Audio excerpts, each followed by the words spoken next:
smartphone တွေကနေစပြီးဂျိုရုတွေအချီပေါ့နော်ကျွန်တော်တို့သုံးနေတဲ့ခင်မီနီးပညာတိုင်းရဲ့နှလုံးသားမှာရှိနေတဲ့အရန်သိငယ်ပေမဲ့အလုံးအရေးပါတဲ့အစိတ်ပိုင်းတွေတစ်ခုရှိပါတယ်ဒီနေ့မှာတော့ electronic လောကရဲ့အခြေခံအကြဆုံးတကားဆောင်လို့ပြောရမယ် solid state ဒါရောအကြောင်းကိုအသေးစိတ်လေ့လာကြည့်ကြအောင် ဒါရုပ်ဆိုတာဘာလဲလို့မေးရင်ရှင်းရှင်းလေးပါပဲသူကလက်စစ်စီးကြောင်းအတွက်လန်တလန်တော့လန်လေးတကူပါပဲဆိုလိုတာကလက်စစ်ကိုရှေ့ကိုပဲစီးခွင့်မေးပြီးနောက်ပြန်လာမှာကိုလုံးဝတားထားခဲ့အဆောင်တယောက်လိုပါပဲ ဟုတ်ပါပြီဒီလန်ဒလန်သွားဆိုတဲ့ရိုးရှင်းတဲ့သဘောတရားလေးကိုသာတေးသေးချာချာနားလေလိုက်မယ်ဆိုရင်လေ electronic ပစ္စည်းတွေရဲ့ရိုးဝှက်ချက်တော်တော်များများကိုဖွင့်လိုက်တယ်လို့ပါပဲ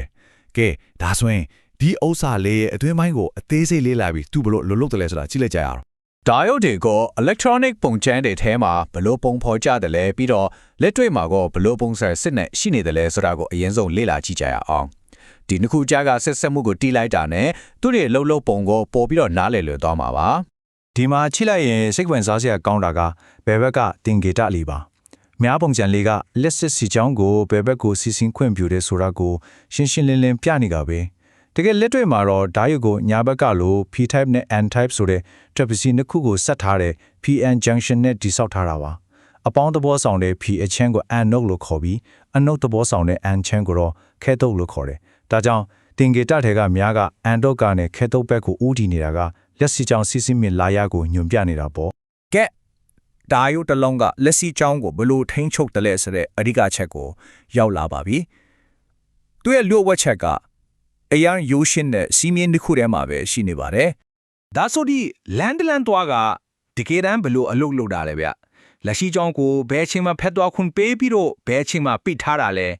ဓာတ်ရုပ်ရဲ့အခြေအနေနှမျိုးကိုဘက်ထရီနဲ့ဘလို့ချိတ်ဆက်တယ်လဲဆိုတာနဲ့ရှင်းပြလို့ရပါတယ်ဘက်ထရီရဲ့အပေါင်းငုတ်ကိုဓာတ်ရုပ်ရဲ့ anode မှာချိတ်ဆက်လိုက်ရင်ဒါကို forward bias လို့ခေါ်ပါတယ်ဒီခါမှာတကားပွင့်သွားသလိုပဲလက်ရှိချောင်းကလွယ်လွယ်ကူကူဖြတ်သွားနိုင်ပါတယ်ပြောင်းပြန်အနေနဲ့ဘက်ထရီရဲ့အနုတ်ငုတ်ကို anode မှာချိတ်လိုက်ရင်တော့ reverse bias ချက်တော်ပြီးတတိုင်းကြီးတစ်ခုလိုလက်ရှိချောင်းကိုလုံးဝအနီးပါပိတ်ဆို့ထားလိုက်ပါတယ်ဒါကြောင့်မလို့လန်ဒလန်သွားလို့ခေါ်ကြတာပါ ဒါပေမဲ့ခဏလေးဒါရုပ်အားလုံးကတော့တပုံစံကြီးမဟုတ်ပါဘူးသူတို့ကိုဘာနဲ့ပြုလုပ်ထားတယ်လဲဆိုတော့ Jackson ပုံမူတည်သူတို့ရဲ့စွမ်းဆောင်ရည်နဲ့အသုံးဝင်ပုံကအများကြီးကွာခြားသွားနိုင်ပါတယ် အသုံးအများဆုံး Datsun မျိုးကတော့ silicon နဲ့ germanium တို့ဖြစ်ပါတယ်ဒီနှစ်ခုလုံးကဓာတ်အဖြစ်အလုံးလုံးနိုင်ပေမဲ့သူတို့ရဲ့ဂုဏ်တတိကွာခြားချက်တွေကအရန်ကိုအရေးကြီးပြီးဘယ်နေရာမှာဘယ်ဟာကိုသုံးရမလဲဆိုတာကိုဆုံးဖြတ်ပေးပါတယ် ဒီကွာခြားချက်တွေကိုနားလည်ဖို့အဓိကကျတဲ့အချက်ကတော့ knee voltage ပါပဲဒါကဓာတ်ရုပ်တစ်လုံးပွင့်သွားပြီးလက်စီချောင်းကိုစီးဆင်းခွင့်ပေးဖို့လိုအပ်တဲ့အနှိမ့်ဆုံးဘူအားပမာဏပါတကားဖွင့်ဖို့တော်လင်းအားတလို့မျိုးဒါမှမဟုတ်လမ်းဖြတ်ကူးခွင့်ရဖို့ပေးရတဲ့ gate ကျလိုမျိုးပေါ့အသုံးများဆုံးဖြစ်တဲ့ silicon diode ဒီဒီ gate ကြီးက 0.6 volts လောက်ရှိပါတယ်ဒီကနန်းကတိတ်မများဘူးလို့ထင်ရပေမဲ့နောက်တစ်ခုနဲ့9ရှင်လိုက်ဘလောက်အရေးကြီးလဲဆိုတာသိလာပါလိမ့်မယ် Germanium diode မှာတော့အခြေအနေကတော်တော်ကွာသွားပါပြီသူ့ရဲ့ knee voltage က 0.2 volts လောက်ပဲရှိတယ်